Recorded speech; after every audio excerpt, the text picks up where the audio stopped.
So right from the beginning of First Nephi chapter 2, you can see how God is such a part of everything that is happening. You can see how he's guiding, leading, intervening, commanding, and saving his people right from the beginning. God is completely and wholly involved in each of our storylines. Chapter 2. For behold, it came to pass that the Lord spake unto my father, yea, even in a dream, and said unto him, Blessed art thou, Lehi, because of the things which thou hast done, and because thou hast been faithful, and declared unto this people the things which I have commanded thee. Behold, they seek to take away thy life. This is what Nephi is trying to say. The Lord spoke to my father Lehi in a dream, telling him that he is blessed, not only because of the things that he has done, but because of his faithfulness to God. God points out that because Lehi followed God's commandment to warn the people of Jerusalem, they are trying to kill him. Think of the situation Lehi was in and the choices he made, and you will understand why he was blessed by God. Question: what can we do when people seek to hurt us for our morals, our faith, or our belief in God's revelations to us? Do we seek divine approval even when we might face social disapproval? And then it came to pass that the Lord commanded my father, even in a dream, that he should take his family and depart into the wilderness. And then the Lord commanded Lehi, through his dream, to take his family and go into the wilderness. Imagine for a moment seeing a vision or a dream where you are told to leave everything you have, everything you own, walk away from it all, from all the comfort and the luxury of your life, and go out to live a rough life in the wilderness. Remember, God didn't ask Lehi. He told him to do so. And doing so implied that he sacrificed all the luxury that he owned.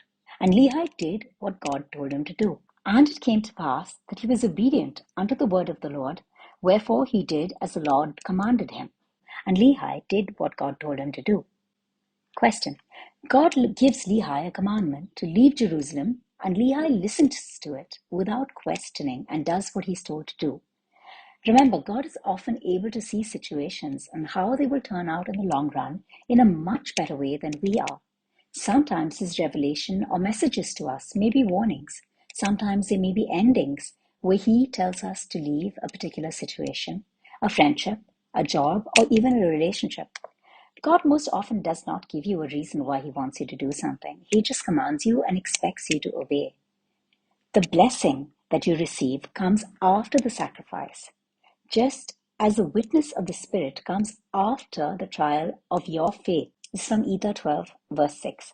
And it came to pass that he departed into the wilderness, and he left his house and the land of his inheritance, and his gold, and his silver, and his precious things, and took nothing with him, save it were his family, and provisions, and tents. And he went into the wilderness outside Jerusalem, leaving his house, his lands, his money, his gold, silver, and precious material things. He took nothing with him except for his family and provisions for food and tents for them to sleep. Question: what does this tell you about material riches versus spiritual or emotional riches and choosing between the two? And he came down by the borders near the shore of the Red Sea, and he traveled in the wilderness in the borders which are nearer the Red Sea. And he did travel in the wilderness with his family, which consisted of my mother Sarah and my elder brothers, who were Laman, Lemuel, and Sam. And he wandered to the border of the land on the shore of the Red Sea, traveling in the wilderness with his wife Sarah and Nephi's elder brothers Laman, Lemuel, and Sam, and of course Nephi. Question: Lehi was not told details, he was just sent. The nearest point of the Red Sea to Jerusalem is over 200 miles. Imagine wandering for 200 miles without knowing where you're going or into what. And it came to pass that when he had traveled 3 days in the wilderness, he pitched his tent in a valley by the side of a river of water. And then, after wandering in the wilderness for 3 days, he made camp and settled down in a valley next to a river. And it came to pass that he built an altar of stones and made an offering unto the Lord and gave thanks unto the Lord our God. The first thing Lehi did once he settled down or chose a valley to camp in was to build an altar made of stones and make an offering to God as thanks for the Lord's guidance and protection. And it came to pass that he called the name of the river Laman, and it emptied into the Red Sea, and the valley was in the borders near the mouth thereof. And the valley they settled in was at the point at which the river, which Lehi named Laman, met the Red Sea. And when my father saw that the waters of the river emptied into the fountain of the Red Sea, he spake unto Laman, saying, O that thou mightest be like this river, continually running into the fountain of all righteousness. And when Lehi saw the waters of the river flowing in and merging with the Red Sea, he spoke to Laman, advising him to live his life like the river lives its, constantly running towards and giving all that it has to the sea that it empties into. He tells Laman to be giving all that he has towards the righteous path of God.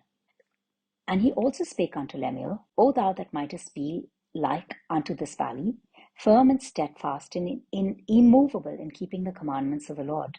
And he also told Lemuel to be firm, constant, and steadfast in keeping the commandments of the Lord, just like the valley itself is firm and steadfast in the earth. And this he spake because of the stiffneckedness of Laman and Lemuel, for behold, they did murmur in many things against their father, because he was a visionary man, and had led them out of the land of Jerusalem to leave behind the land of their inheritance, and their gold, and their silver, and their precious things to perish in the wilderness.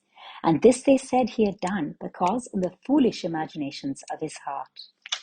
The reason that Lehi said these things to Laman and Lemuel was to try and change the attitude of disbelief and grumbling that they had towards him, and to inspire him and to inspire them to believe and respect the way that God was guiding and protecting them through Lehi's visions and dreams. Laman and Lemuel, however, believed that Lehi had led them away from all comfort, away from their inheritance, away from their lands and their precious belongings, to die in the wilderness because of the foolish dreams that he had probably imagined, and continued to murmur and grumble against him. Question. I'd like you to look at the situation from the point of view of Laman and Lemuel. How did their grumbling and their murmuring actually hold them back and prevent them from feeling the Spirit of God? Think about how looking forward towards the future and being thankful for what you have now gives you different results to looking back at the past and complaining about all that you have given up. And thus Laman and Lemuel, being the eldest, did murmur against their father. And they did murmur because they knew not the dealings of God who had created them. Neither did they believe that Jerusalem, that great city, could be destroyed according to the words of the prophets. And they were like unto the Jews who were at Jerusalem, who sought to take away the life of my father. Instead of trusting their father's vision for the future, Laman and Lemuel were focused on the past and mourned and grumbled about the luxury they had to leave behind, while going off on what they considered a wild goose chase. Question. Let's look at what murmuring is and how a simple grumble or a murmur can lead to a lifetime of contention and struggle. I want to share a quote by Elder Ross Workman of the 70. He explains that murmuring consists of 3 steps, each leading to the next in a descending path to disobedience. First, when people murmur, they begin to question. They question first in their own minds, and then they plant questions in the minds of others.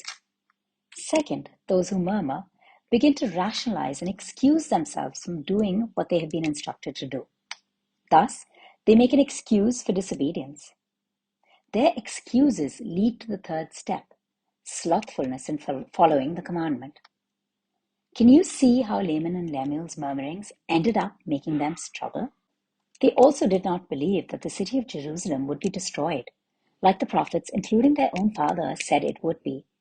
And because they did not believe this, they behaved like the Jews of Jerusalem, trying to overpower Lehi and change his commandments.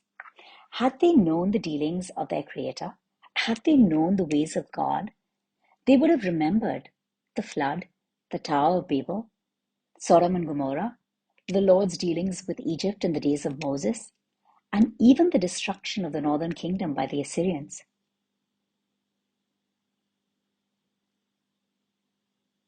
They would have understood.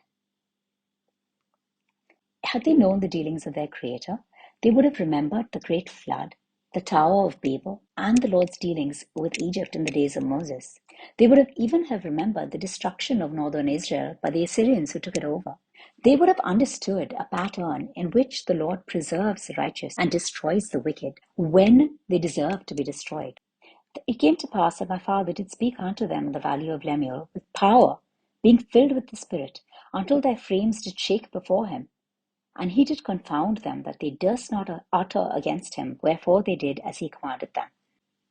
And Lehi, who was filled with the power of the Spirit of God, shouted at them and rebuked them until they were shaking with fear. Lehi was also able to ensure that Laman and Lemuel were no longer able to speak against him, and they had to do everything that he told them to do. And my father dwelt in a tent, and Lehi stayed in a tent. He had walked away from the luxury of the life that he was used to, and he had taken up and adopted rather, the ways of the desert dweller, like the traditional Bedouins or the Arabs who move through with their camels and their sheep and their goats, moving from place to place in the desert. And it came to pass that I, Nephi, being exceedingly young, nevertheless being large in stature, and also having great desires to know of the mysteries of God, wherefore I did cry unto the Lord, and behold, he did visit me, and he did soften my heart, that I did believe all the words which had been spoken by my father, wherefore I did not rebel against him like unto my brothers. And this is where Nephi starts writing the records from his own perspective and his words. Then it happened that I, Nephi, young in age but tall and well built in height, wanted to understand the divine plans of the workings of God, so I prayed to him for help to believe the visions and prophecies of my father. I saw the Lord, who, responding to my prayer, softened my heart through understanding and a witness of the Spirit that this was true. And because of this, I knew what my father was saying was true, and I did not fight against him like my brothers had done. Nephi was successful in his prayers to the Lord because of his great faith in God and his desire to be given understanding. The other important lesson from this verse is that Nephi did not follow his father with blind faith. He asked the Lord for help, and it was necessary that his heart was softened for him to be able to witness and receive the witness for himself that helped him not rebel like his brothers. Question: in our moments of rebellion, how often do we follow Nephi's example and ask the Lord to soften our hearts? Do we pray for help understanding situations or challenges when we're faced with them in our lives? How can you make prayer for guidance an instant go-to approach when you are faced with confusion or with trouble? Imagine Nephi being a young boy. As children, we all look up to our parents and our elder siblings, right? Imagine how confusing it must have been to a young boy to see his father and his elder brothers arguing, along with the experience and the troubles and trials of having left your home, your friends, everything that you know behind you. And I spake unto Sam, making known unto him the things that the Lord had manifested unto me by his Holy Spirit. And it came to pass that he believed in my words. And then Nephi says, after I had felt the Spirit telling me the truth, I spoke to my brother Sam, sharing what I had learned, and Sam believed me. But behold, Laman and Lemuel would not hearken unto my words, and being grieved because of the hardness of their hearts, I cried unto the Lord for them. But Laman and Lemuel would not listen to me, Nephi, even though I begged them to listen, and upset by the way that they hardened their hearts in a way that did not allow Spirit in, Nephi cried out to God to help them. And it came to pass that the Lord spake unto me, saying, Blessed art thou, Nephi, because of thy faith, for thou hast sought me diligently with lowliness of heart. And it happened that the Lord spoke unto me, saying, that blessed are you, Nephi, because of your faith in me and the fact that you've been so diligent about praying to me with humility and consistency. And insomuch as ye shall keep my commandments, ye shall prosper, and shall be led to a land of promise, yea, even a land which I have prepared for you, yea, a land which is choice above all other lands. And the Lord blessed Nephi, saying that as long as you keep my commandments, you will prosper and do well, and be led by me to a land which I have chosen for you, a land that is better than all the others. And insomuch as thy brethren shall rebel against thee, they shall be cut off from the presence of the Lord.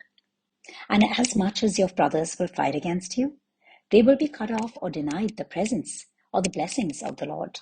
And insomuch as thou shalt keep my commandments, thou shalt be made a ruler and a teacher over thy brethren. And as you continue keeping my commandments, you will be made a ruler and a teacher over your tribe.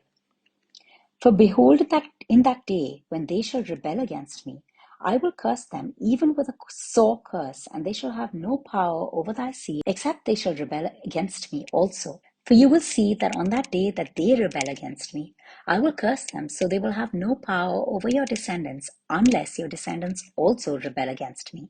And if it be so that they rebel against me, they shall be a scourge unto thy seed, to stir them up in the days of remembrance. And if it be so that they rebel against me also, they will be a constant threat or nuisance to your people, so that they remember what they have done. These last two verses are so interesting when you try to understand the social environment that the Nephites lived in and would continue to live in. The Lamanites and the Nephites were originally descendants of two brothers, which means that they both came from the same tribe originally. Looking at it through that lens helps us understand verse 23 and 24 better. When God warns Nephi that he will see on that day that they will rebel against me, that they will have no power over Nephi's descendants, he is talking about the constant and the continuous warfare with the Lamanites. It is only when the descendants of Nephi also turn wicked that the Lamanites are able to be a scourge to them or overcome or defeat them.